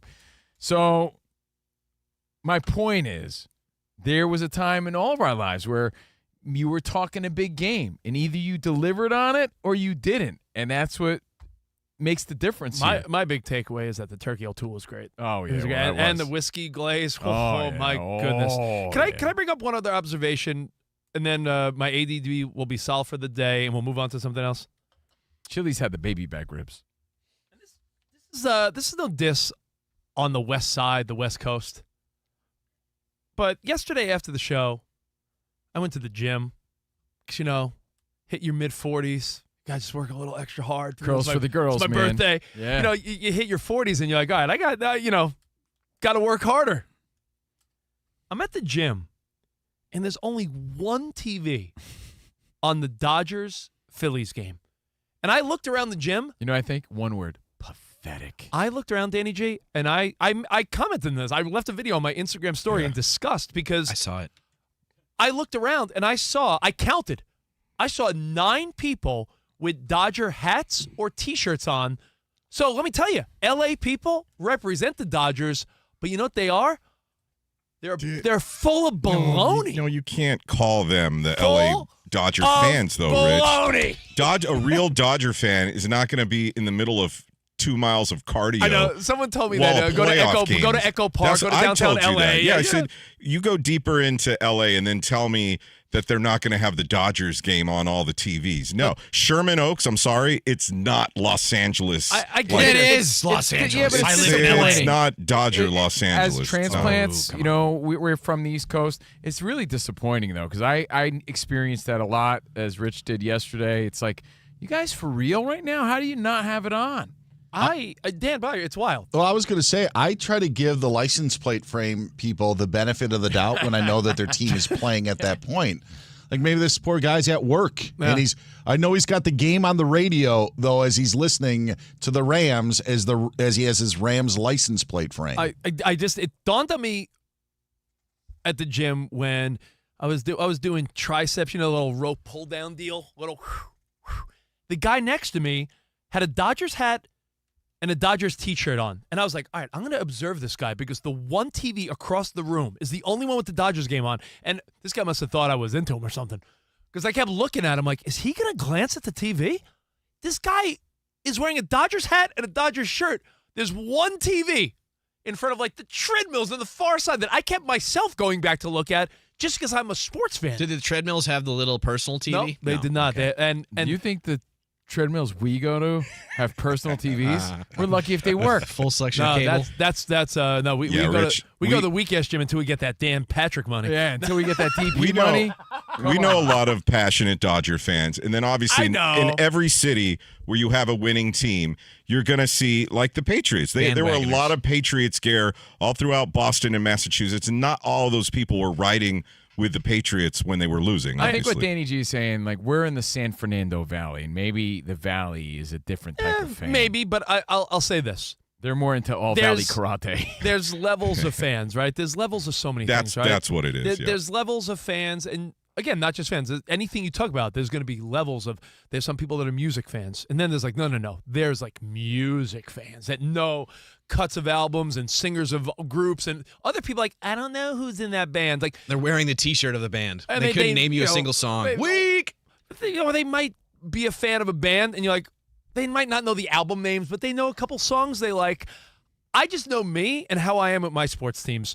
If the Mets, maybe because the Mets stink, but when the Mets are in the playoffs, I've traveled to New York to be there at the game, or I've actually said to the boss, like, can I broadcast from home that day so I don't miss any during my commute? Like, if you're a fan, there's no way you wouldn't be locked in during a postseason game. Oh, for sure. Like Hey, I've seen Covino on his phone at a restaurant during a regular season game. Like, I don't know. It's just I it witnessed just- Danny G watching a Raiders game at a Rams game. How about that? I don't disagree with that. You know, you went to a Rams game because you probably got a nice opportunity, but you're like, well, I still want to check out. Yeah, my kid wanted to go. I brought him, but I'm like, I'm watching the whole Raiders It's game on because my you phone. care. Yeah, it's just some people don't care as much. It's as simple as that. It's casual versus like diehard. It's like you could say the same again about music. There's people that. And if anyone gives you flack, it's what? Why? Because I care a lot?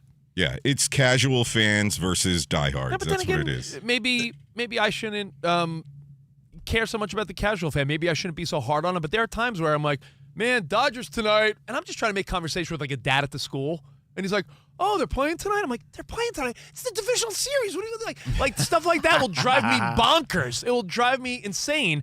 But again, it could be music too. Like Taylor Swift just had a new album.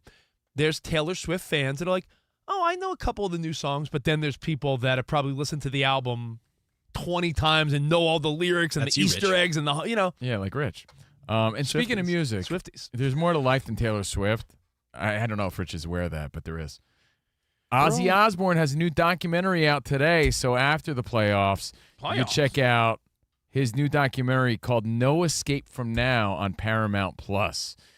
And I don't think you need to be a metal fan or an Ozzy fan to like a good story and documentary. Apparently, there's lots of revelations in his story, and I'm hearing it's great. I'm hearing A+ documentary, so if you like a good watch, speaking of music, check it out tonight. We'll see what happens when I'm done watching Sparkle Megan on Love is Blind. Hey, just throwing that out there. All right.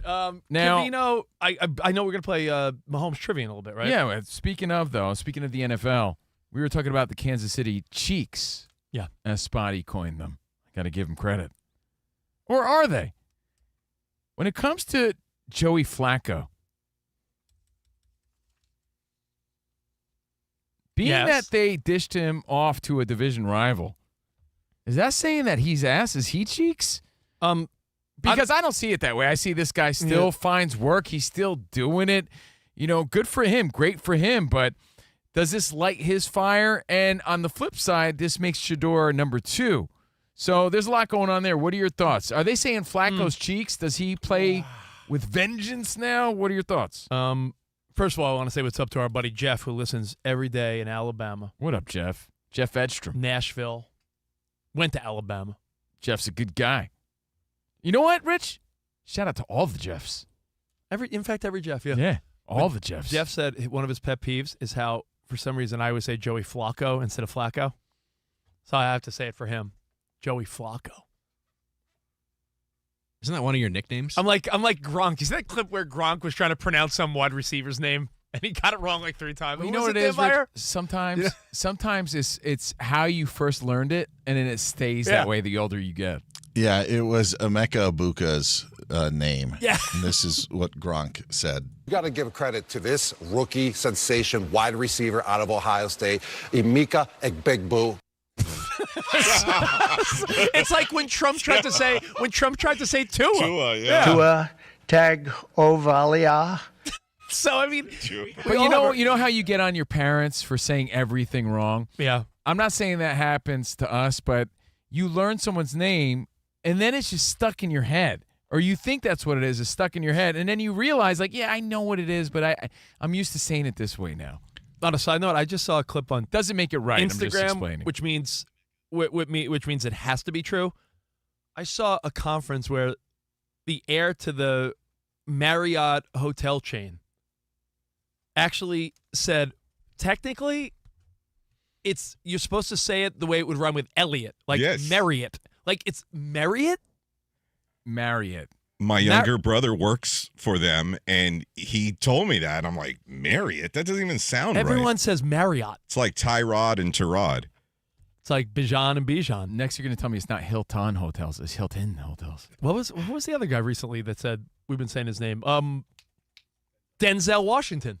Denzel. Something like that. Yeah, but like Craig Krenzel? He prefers Denzel, but he goes, his family, his mom and grandma would yell at him when he was a little boy, and Denzel.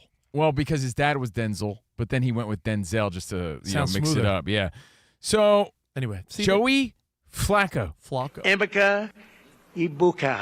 Joey Flacco goes from Mariota. the AFC North Browns to the AFC North Bengals. But that also makes Shador Sanders number 2 with the Browns now. Well, so there's a lot of moving parts there. I just want to know, like, what stands out the most to you? Is that a complete sneak diss to Flacco? Like, yeah, we don't care. We'll send you to a division rival. Or is this a good opportunity for him? Either way, props for still having some game left and doing his thing. It makes sense for both parties involved, even though they're division rivals. But I do have maybe a not so safe for work analogy. I think it's could slide. Oh boy! I'll slide it by in a second. But let me put your finger on the button, Sam. Let me just say this. It works for the Bengals because you got someone better than Browning, technically, right? More experience. So maybe the Bengals could somehow right the ship and stay afloat until maybe Joe Burrow could come in last minute with heroics, right? Mm-hmm. So it works for the Bengals. And the Browns weren't going anywhere. That was their, like, placeholder and they have these young guys that people want to see anyway, so it works for both teams. But when you give up a player to a division rival, someone right there in your conference, or it's worse, your division, my analogy that's a little dirty would be, I can't if you were like hooking up with some girl, Oh, yeah. and you guys, you're sort of done with each other, Yeah. and your buddy, like, oddly is like, hey, do you mind if I talk to her? And you're like, I don't care what the hell you do with her, because you don't care. You don't care at all about her. Like, you sleep with her, do whatever you want, have threesomes. I don't care what you do, Wow. because you don't care. You would care if you cared about a woman that you dated. You would be really hurt if your buddy hooked up with her. But if your buddy hooked up with a girl you couldn't care less about, you'd be like, yeah, whatever, dude. She was fun. Go for it. So the Browns didn't care at all They're about Flacco. treating Flacco like a girl they just don't care about. Yeah. Now he's having threesomes with the Yeah, it's But true. with the Bengals. Flacco and Browning both turned the ball over at the same rate. Flacco missed a Yeah. game here, obviously. Browning 8 interceptions on the season. Flacco 6 interceptions, third in the league. Well, the first buzz most. I started feeling and seeing about this is a whelming trade, but it's actually kind of interesting, I think, because it opens up Shedeur Sanders' chances of playing. Yeah. And it buys time, like Rich said, for the Bengals. The Bengals are 2-3.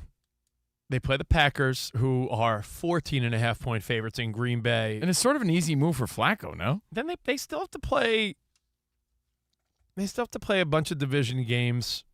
Are you schedule watching? I sort of am schedule watching. Sorry, guys. The Rich loves to look at the schedule game. Schedule watching. Yeah. Who cares less?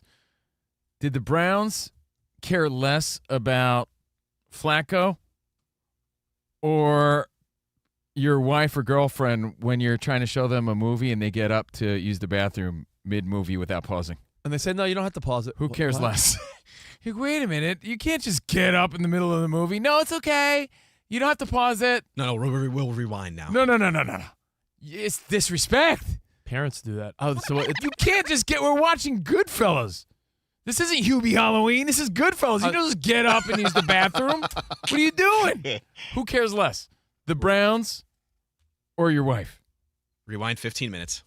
It's okay. You don't have to pause. No. We're going to rewind 15 minutes now. I know.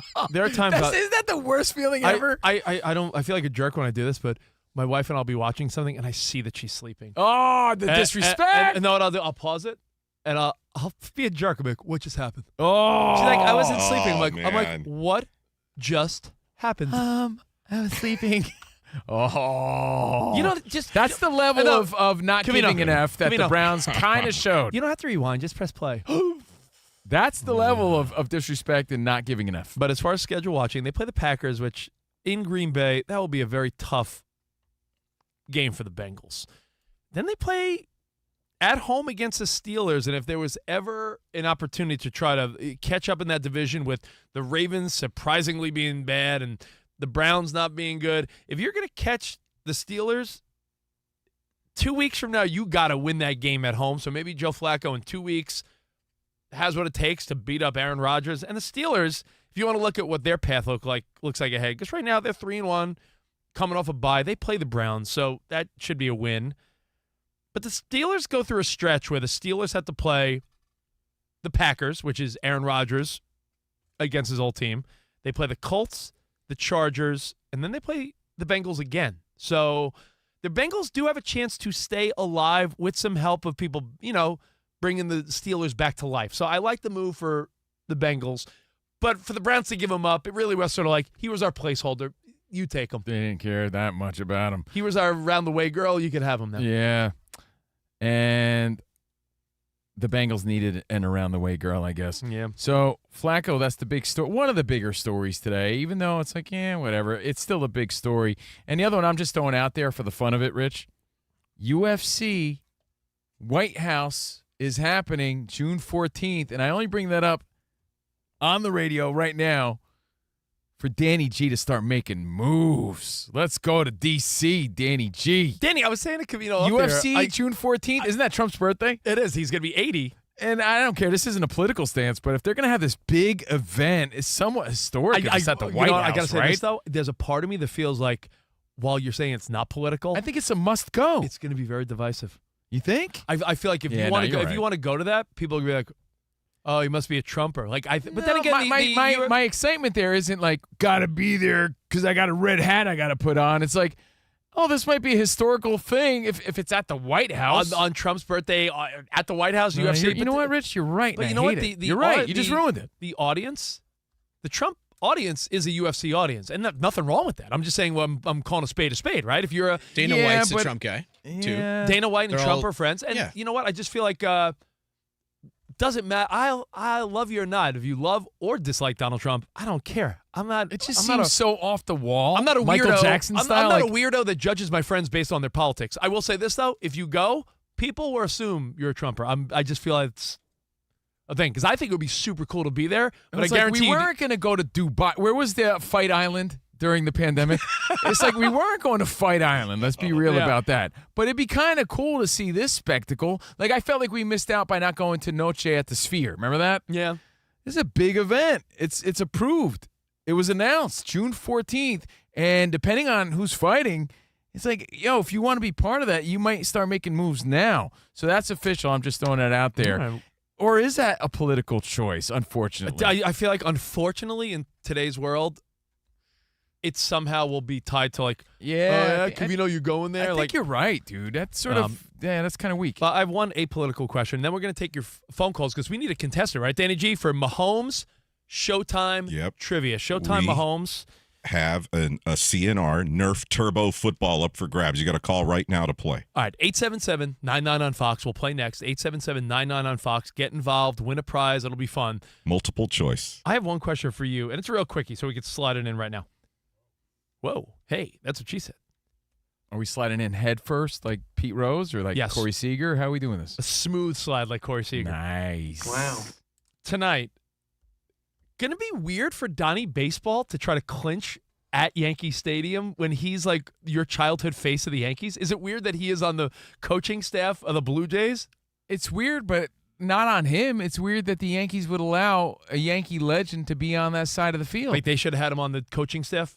100%, man. Everybody loves Donnie Baseball in New York. Everybody loves that guy. Does he And do a little everyone- tip of the cap, or is it awkward because it's a playoff game? Like if he, do Yankee I don't fans? think any Yankee fans fault Don Mattingly or blame him for being there. It's like, why haven't they brought him back in some capacity? in some capacity for the future, at least, you know, like as a head coach in the future. There's a lot of rumblings about Posada in the future, but you got to get Donnie Baseball in there. All right. Well, here's the deal. Phones are lit. Phones are so lit. We're going to play next. Showtime Mahomes Trivia. You want in? The number, 877-99 on Fox. We do it next. Now, if you're looking for a new way to hire and manage your workforce, Express Employment Pros makes it easy. Forget about posting jobs, sifting through resumes, being ghosted, and interviews with unqualified candidates and applicants. Move up to the pros with expresspros.com. Express is your full-service workforce solution, connecting you with top talent fast. Every day, Express recruits and screens a variety of workers in your area, so when it's time to hire, they have the talent you need ready to go to work. A contract workforce through Express can help you manage contingent labor costs and provide the people you need to meet current demands. And if you need full-time employees, Express can recruit for you. Express Employment Pros helps tens of thousands of companies find workers, saving business time and increasing flexibility. Find the nearest location at expresspros.com. They got over 870 locations, locally owned and operated, but supported by a huge international headquarters. Listen, you know hiring's stressful. Stop the hassle and partner with Express. Go to expresspros.com. Find a location near you.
Rich and I proving without even trying how different we are. The guy was born with no chill, so he loves a nail biter. If your team's in a nail biter, it's almost hard to say you enjoyed the game because the Yankees won yesterday. But afterward, I'm thinking to myself, did I really enjoy that? I felt relief afterward, but I'm like, I don't even know if that was fun. That was so stressful. You're right, though. We are cut from a different cloth because mine's leather. Yours is like, I don't know what yours is. Burlap. Yeah, burlap or something. Some sort of burlap sack. I don't care what mine is, but yours is definitely leather because you think you're like the Mexican Fonz. Oh, hey. Where's leather, chaps? It is interesting, though, because in all aspects of life, I do like that thrill of panic? Of panic and uncertainty. That's and terrible. I feel like it's... For example, the Tigers are up 6-1, right? Rich says, you see this game right here? Tigers, Cleveland? I'm bored by it already because it's 6-1. I'm like, I get it because you don't care about either team. But Detroit Tigers fans feel great about that. That's my point. But you know what would give them more a rush? They would have more of a rush if it was 2-1 still. That's not joy. That's panic. And I think you have like a misunderstanding of what joyous feels like. I'm a roller coaster guy. You're a teacup guy, I guess. Maybe. Wow. Maybe I'm a Peter Pan's flight kind of guy. What? Have you ever... You never went on Peter Pan's flight? Have you ever had no. How do I say this politely on Fox Sports? Have you ever made love in a place where you could get caught? Where you're like, no way! Risk adrenaline rush? I must love that. And then you would think I'm a skydiver or something. I'm not. I just feel like you like very little risk and you like very little excitement. Like you seem like sort of a dud of a guy to me. Jeez. Sadie seems like a dud. You like to be titillated, Rich? That's what you like? Yeah. He likes a nail biter. He likes titillation. He thinks that's fun. You know, you realize that it's called a nail biter because you're nervous and you're panicky the whole time. Biting your nails doesn't equal fun. I think you were dropped on your head or something. You're misunderstanding. Put that helmet on, that Strauss helmet, because that's not fun until it's over and they won. I think you remember it fondly because of how stressful it was. Like I think of certain football wins for Iowa where they escaped, and you're like, that was amazing, but only after the fact. Here's the deciding factor. What do you guys think? Hit us up at Covino and Rich at Fox Sports Radio. We'll wrap it up with one more phone call. All right. We have James in Orlando. You're on the Covino and Rich Show. 877 do to your hair? What's up, buddy? What's up, gentlemen? Best show on radio right here. Thank you, man. Talking to you guys. Yeah, first time in. Yeah, man, I'm with Covino on this one. I'm a Miami Hurricane, and let me tell you something.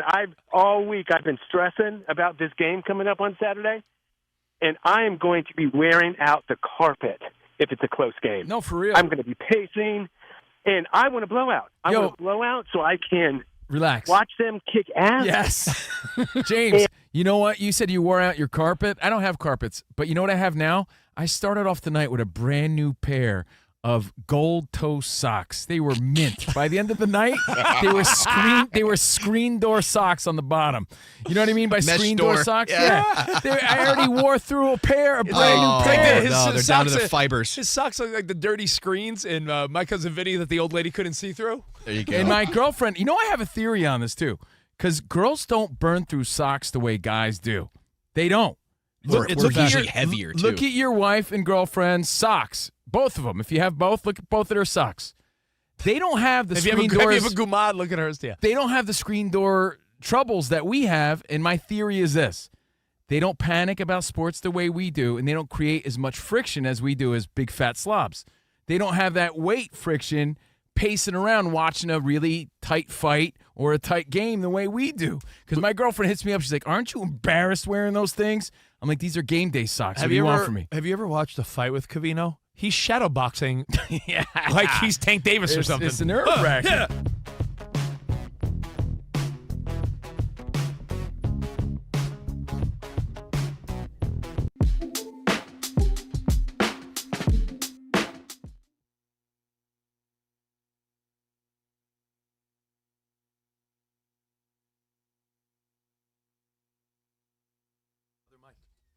Other mic.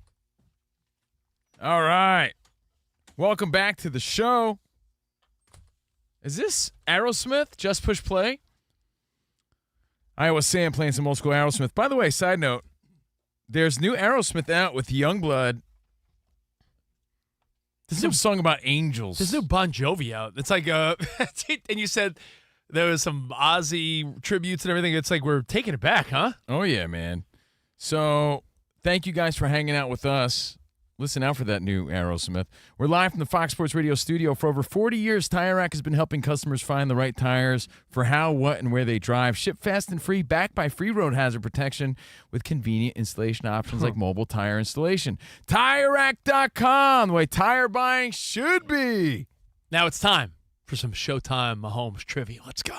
The mostly lovable Patrick Mahomes. Truth is, I want everybody to love me, not just the refs. It's time for some NFL trivia. I'm here. Yes, we know you're here. All right, Patrick Mahomes here to play Showtime Mahomes trivia. All right, FSR security walk in. Our broke Patrick into the main studio, and I'm Oh, hey, Patrick, how are you? I'm laughing because of that look he gave Rich immediately. Yeah, man, I heard you guys talking about the Cheeks, Kansas City Cheeks, real funny. And it's not the Chiefs that are Cheeks, it's Chris Jones that was Cheeks. Sorry. Scratching the huevos. You're throwing another teammate under the bus. That's right, because that's what happened. We all saw it. But we'll work it out next week. What about the against pick Lions. six you threw? Oh, we're not here to talk about that. Didn't see him. I don't know what you're talking about. Yeah, Cowherd said you just didn't see him. Hey, Patrick, I did see you clapping after that. Like you almost applaud. You were so pumped up, or were you applauding that it was just such a great pick six? Yeah, I was just wishing you a happy birthday. Oh, thank you. Yeah. Happy birthday. And a round of applause to you and your mom. Let's meet the contestants. Wait a second, man. We're running you behind, guys were, Patrick. I don't care. It's like you in the 1 minute drill. You guys were dumping on me the whole show. I just want to say I'm here, happy to be here, Patrick Mahomes. And the turnaround begins next week. Turnaround begins next week. That Colin Cowherd was right. You guys are going to see. All right, 24-time winner Rich Davis right over there, the birthday boy. What's up, Patrick? 22-time winner Dan Byer catching up to you, Rich. Hello. 9-time winner Spotty Boy. What's up? And looking to win a CNR prize on the studio lines, it is Thomas in Sioux City, Iowa. Hey, what up, Tom? Home of David Letterman's top 10 list when we were kids. What up, Thomas? Hey, I just want to be on the record, man. The Brewers are going to sweep the Dodgers again. Oh! Wow. Fighting words. You keep dreaming there, bro.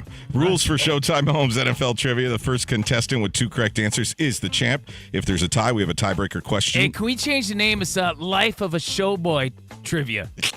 Life of a Showboy. Okay, yeah. Your name is your buzzer, but you do have to wait until all 3 possible answers are read. If there's 2 wrong answers in a row, we move on to the next question. Are you ready? Let's go. Let's get it on. All right, Showboy's here. Showtime Mahomes trivia.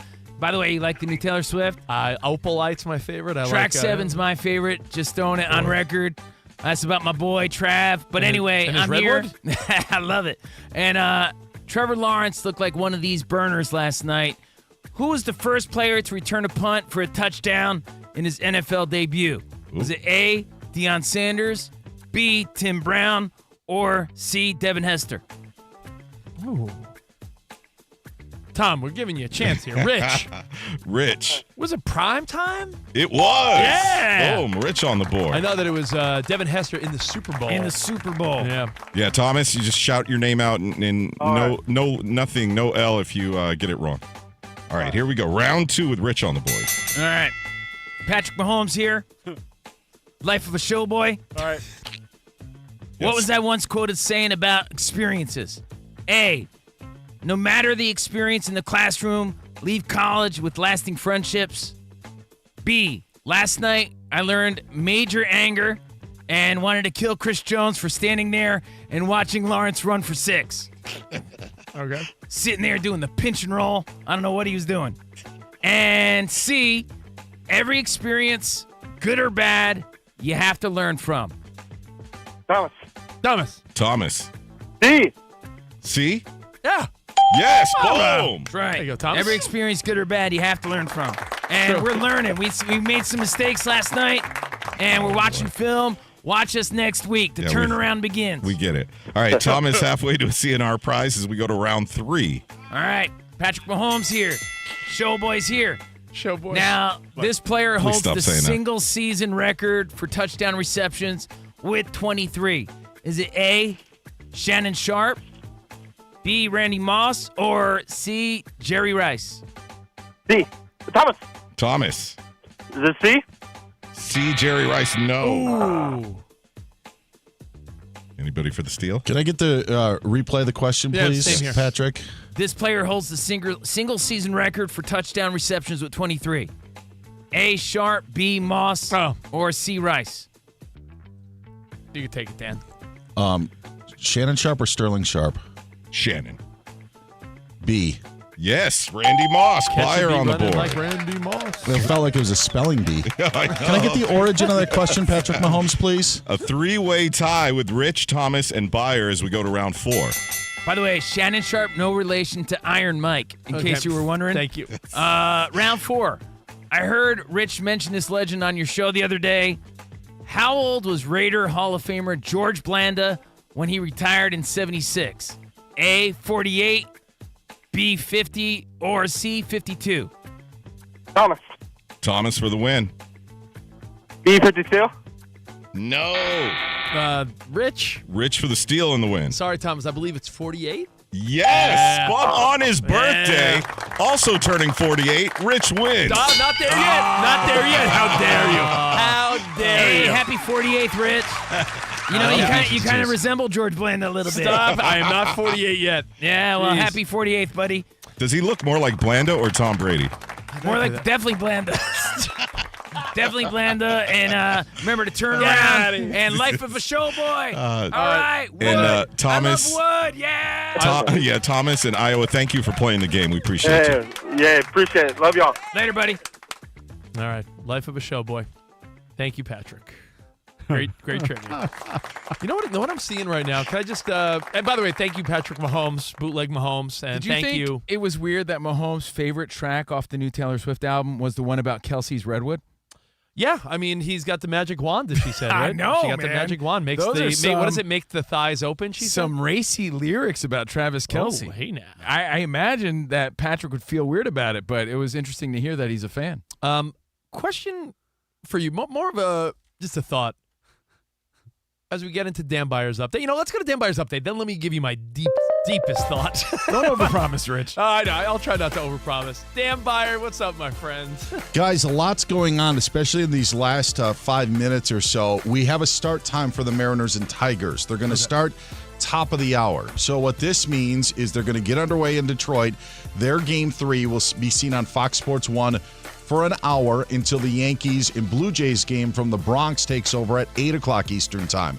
The Mariners and Tigers then will be seen on Fox Sports 2, on the Fox 1 app, or on the MLB Network. So that's where, if you're a Mariners or Tigers fan and you want to take in the game, that's how you can watch tonight with the Jays-Yankees game still as scheduled, 8 o'clock Eastern Time on FS1. News just in from the NFL. ESPN is reporting Arizona Cardinals head coach Jonathan Gannon was fined $100,000 by the team for his altercation with Amari DiMercato on the sidelines of their Week 5 loss to the Tennessee Titans. Not the only fine. Jerry Jones fined $250,000 today by the NFL, as reports say that he was docked for giving an obscene gesture to the fans at the game in New Jersey when they beat the Jets on Sunday. It's a tough one. I mean, I know Jerry Jones is a billionaire, Dan Byer, but 250 G's for giving fans the finger seems a bit harsh. If that money goes to like children or a good cause, or the NFL has charities, then I'm all for it. But if that goes, depends on where that money goes. But to give someone the finger, $250K is a lot. Well, I think a lot of people on the Jonathan Gannon one are feeling like, well, yeah, look at what DiMercato did. I don't know if that because it was of a physical nature of that happening, It's but football, dude. You've seen coaches like pat on someone's shoulder pads, like Harbaugh with back in the day. Kelsey and Reed, we saw them, right? Yeah. Kelsey and Reed, a bump in chests. Like, I don't know. I just feel like football rules are a little different, right? Yeah, I guess. But Jonathan Gannon, $100,000. Jerry Jones, $250,000. Jones has until Friday to appeal if he wants to. Bengals acquired quarterback Joe Flacco in a trade with the Browns. Chargers acquired Odafe Owe in a trade with the Ravens today. Jaguars placed tight end Brenton Strange on IR with a quad injury. Bucks and Knicks had talks in August about a trade involving Giannis Antetokounmpo. That's according to ESPN. Giannis had reportedly told the Bucks that the Knicks were the only team he'd be interested in being traded to, but talks never got to a serious level. NHL's regular season is underway. Midway through the second period, Blackhawks and Panthers tied up at 2 apiece. Guys, back to you. Thank you, Dan. Dan Byer. Now, I'm seeing something on FS1 right now. that to me is like a boomer's nightmare.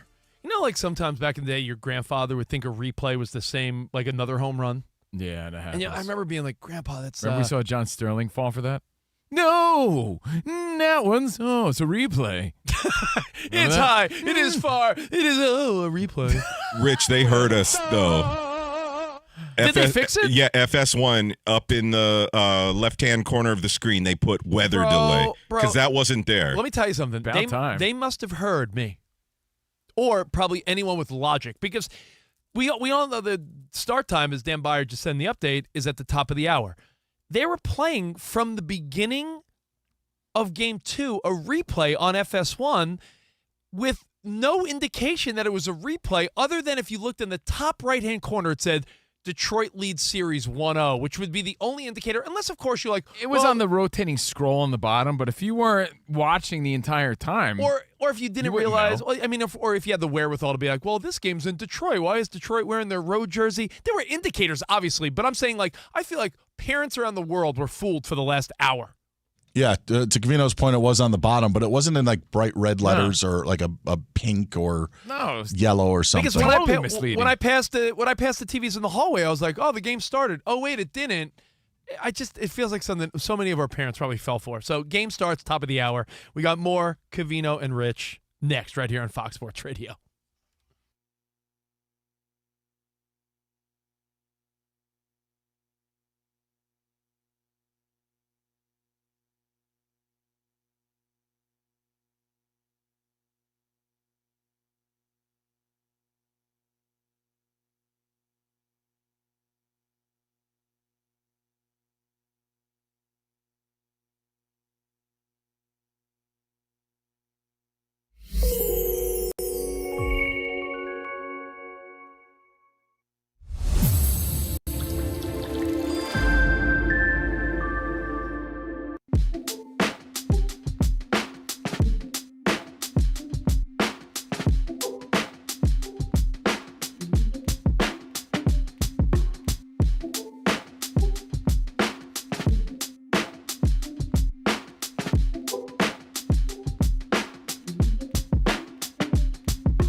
And I know you're dying to talk about Taylor Swift. As I live the life of a showboy.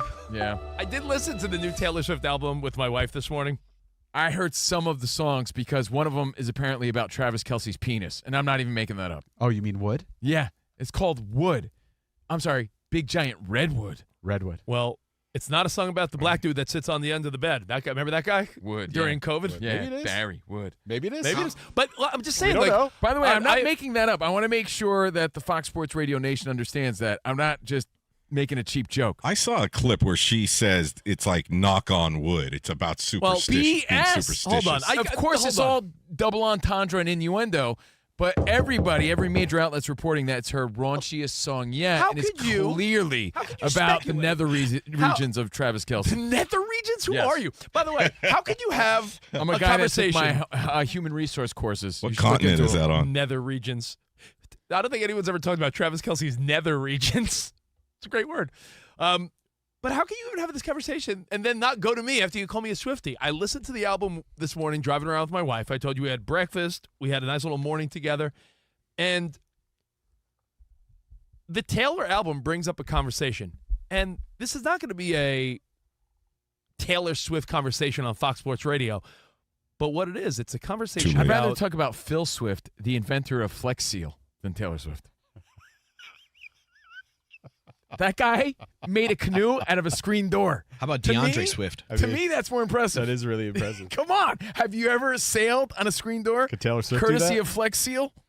I mean, that is pretty impressive. Yeah. Let me read you the lyrics from Taylor's new song. Oh, you mean the song about knocking on wood? Superstition? That's what she said. I'm just but- quoting her. Yeah, and she's not lying, but it's real. It's innuendo. It's all about his junk. Listen, I feel like she is a pop music wizard. These songs all hit. The minute you hear them, you know they're all going to be hits. She's the Michael Jackson of this generation. Oh, as far stop as- it. Oh, I'm sorry. Sam, that's an argument you don't want to get involved with. Yo, Sam just moonwalked right now. I know. All right. I'm sorry. My correction, I was Sam. Bigger than Michael Jackson. Whoa. All right. So here's the chorus of Taylor Swift's new song, Wood. And I want to point out. WOOD. And I want to point out. This might make Travis Kelce like probably the most braggadocious dude. He could walk around today knowing that an album was released today with millions and millions and millions and millions of people listening to it. And here's the words. Forgive me, it sounds cocky. He hypnotized me and opened my eyes. Redwood tree, it ain't hard to see.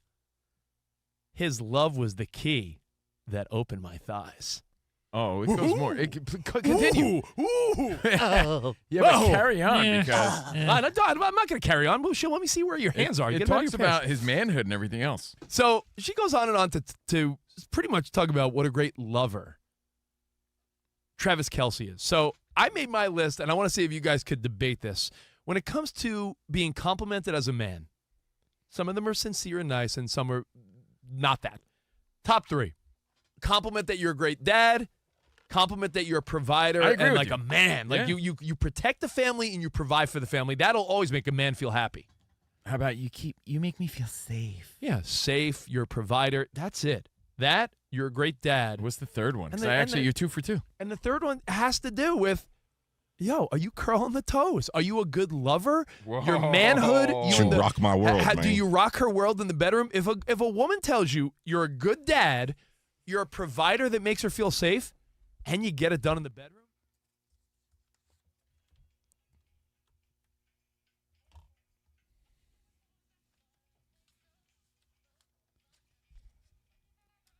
Do people realize that when Shakira and J-Lo performed at halftime, Bad Bunny also performed?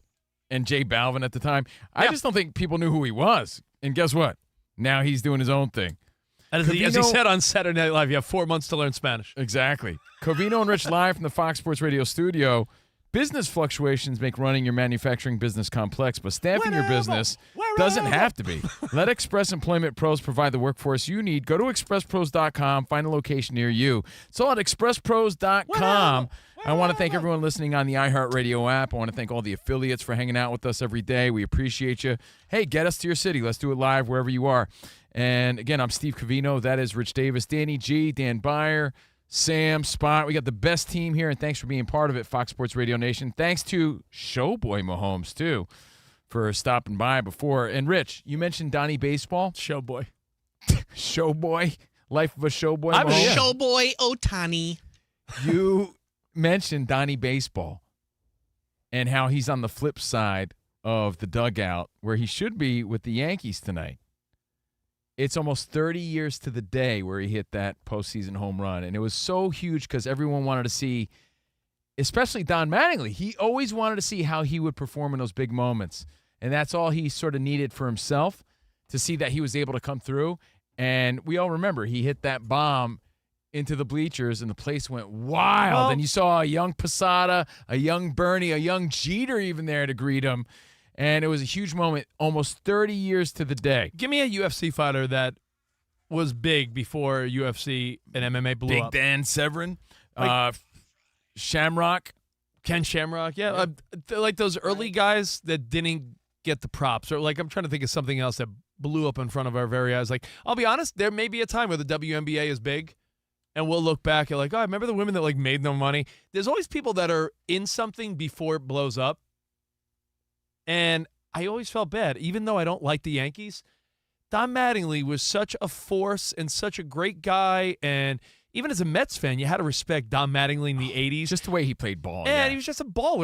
It was like saying you don't like George Brett or Paul Molitor. He was the quintessential baseball player. Or the late Ryne Sandberg or Ozzie Smith. Like, Don Mattingly was the man. And even as a Mets fan, I did feel bad that the Yankees dominated the minute he retired. Like, the timing didn't work out. They said, if you don't remember, it was back issues that pushed him out of the game. Yeah, much like David Wright for the Mets. David Wright would have been a Hall of Famer for the Mets. Very similar, I believe, back issues that Don Mattingly had. And those are two greats right there. But a lot of people make that Mattingly-David Wright comparison. But Guys 30 years to the day, and we'll see him tonight back at the Bronx, 8 p.m. on the East. Blue Jays at the Yankees. But I know you had a thought about LeBron and a quick phone call about LeBron. Let's go to Oregon. Some guy that says he actually is a Hennessy rep. All right, what's up? What's up, Oregon? What's up, guys? What's up, man? How you doing? We're good. What's up? Hey, I was listening yesterday, and I was like holding on tight because I knew before you knew. Oh, you the knew decision? You know that the decision was a LeBron partnership with Hennessy? Yeah. Well, can I tell you a quick little snippet? Yeah, we got 30 seconds, so make it snappy. All Go ahead. right. Yeah. So the lights go down. All of us reps are sitting in the place. We got a nice little spot, advertising place, and here walks in LeBron in this white screen, and here we're looking at, is he going somewhere else? He's going to Denver. He's going somewhere Knicks maybe, and he made the VSOP. So that's huge for Hennessy and huge for you guys, I guess, as the reps. And, hey, send some over our way. We appreciate it. Listen, we'll see you guys mañana. Until then, enjoy your baseball tonight. Arrivederci, baby. See you in the promised land. Go Yankees. Goodbye. Let's go!